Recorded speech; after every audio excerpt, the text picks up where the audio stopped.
Et coucou à Liège, on est arrivé ce matin, enfin hier soir avec Laurent. Il pleut, il y a plu toute la nuit, on n'a pas super bien dormi. Mais bon, on va partir, comme vient de dire Laurent il y a 5 minutes, on est des guerriers, donc on va y aller. Voilà, c'est parti.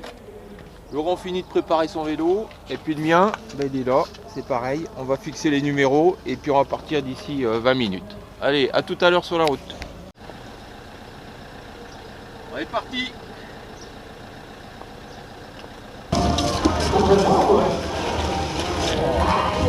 Attention, faites coucou à la caméra, faites coucou à la caméra. Là, yes.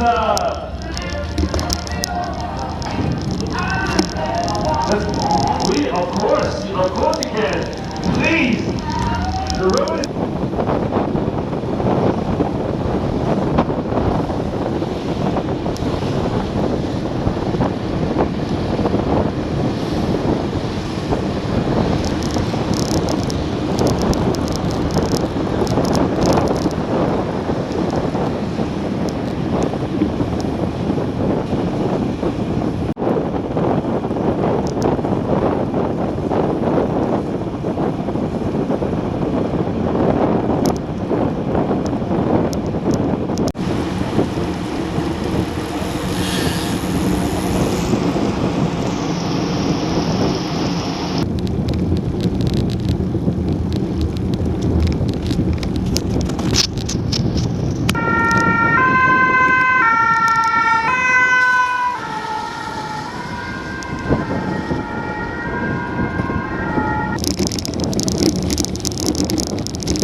Oh Laurent. On a une. Ah, c'est raide, hein. Ouais, bah oui, c'est pour en chier.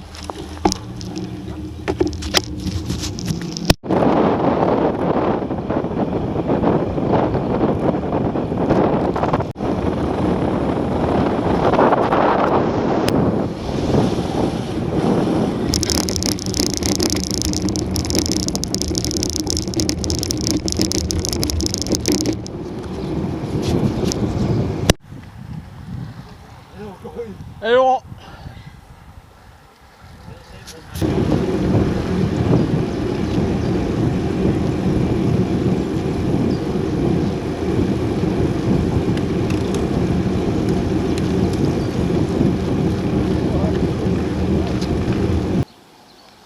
Petite relance. C'est bon? Encore une. Une de plus, en moins.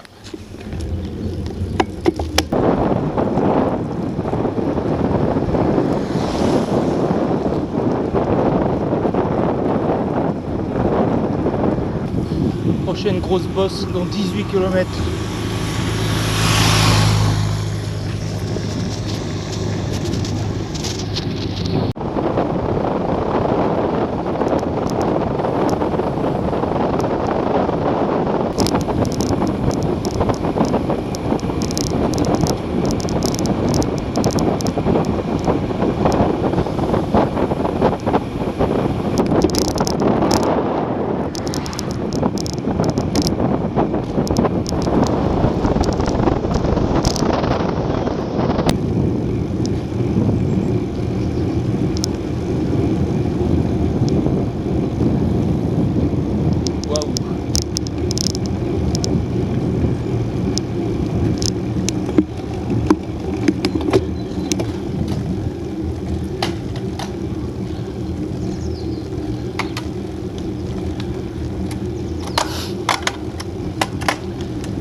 Allez, Laurent. Allez. Il reste 100 mètres.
Ouais, ça clignote. Ah d'accord.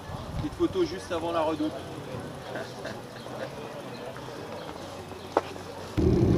La redoutable redoute.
Allez, tout bon, ça bascule tout de suite.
C'était Oh, je suis content. Mais bon, c'était dur. Hein. Il fallait le faire. Hein, quand même. Ah, c'est dur. Hein. Ouais. Surtout, écoute, les côtes, ça a été mais faux plat là. La fin, c'est mortel. Hein. Ça monte tout le temps. Tout le temps, la fin. Les 20 derniers kilomètres, ça te... J'ai vu le panneau reste finish 16 Ouais, km. bah, c'est 16 km de montée. Ça va. 16 en faux plat. Moi, j'ai fait les Flandres et Roubaix, ça c'est plus dur. Ah, c'est plus dur, c'est vrai. C'est hyper dur. Hein. Ouais. Tu reviendras Où je fais autre chose.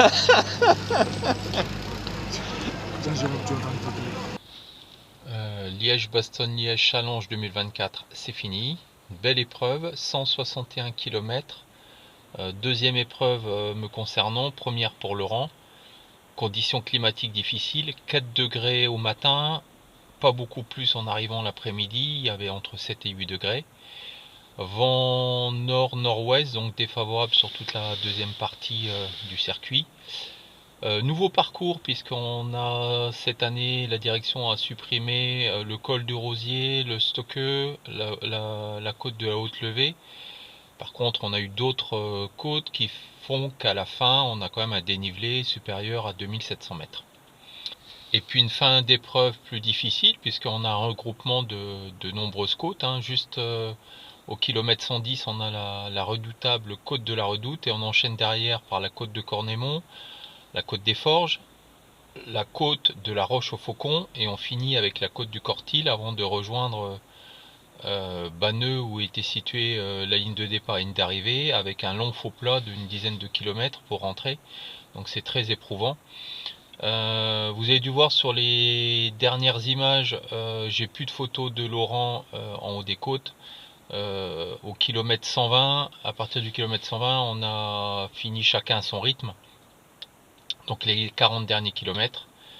J'avais parcouru un peu plus de kilomètres à l'entraînement et de longue distance que Laurent. Moi je lui tire mon chapeau parce qu'il a fini. Le maximum de distance qu'il ait fait avant cette épreuve, c'était 110 km. Moi j'avais tapé déjà des sorties de 130 et 140 km. Donc avec 110 km, il termine une épreuve excessivement difficile, 160 km, et il arrive finalement. Donc il arrive, il est fatigué, certes, et ça c'est normal, moi je le suis aussi. Par contre, il arrive à finir dans de bonnes conditions. Donc chapeau Laurent. Peut-être qu'il retournera l'année prochaine ou le Tour des Flandres, enfin tu verras bien. Mais c'est vraiment une belle journée qu'on a passée ensemble. On aurait préféré avoir un peu plus de beau temps, on va pas se plaindre. On a eu du froid, certes, un peu de pluie sur les 15 premiers kilomètres, quelques averses, des giboulées de grêle, mais honnêtement pas de pluie en continu, donc pour la météo ça a été soutenable. Froid, très froid, équipement d'hiver, mais voilà, une belle journée. On a passé une belle journée ensemble. Encore bravo Laurent, et puis une prochaine fois sur les routes. Comme j'ai dit l'année passée, je ne sais pas quelle sera la prochaine épreuve que je filmerai. On verra bien. Voilà, bonne journée, bye bye.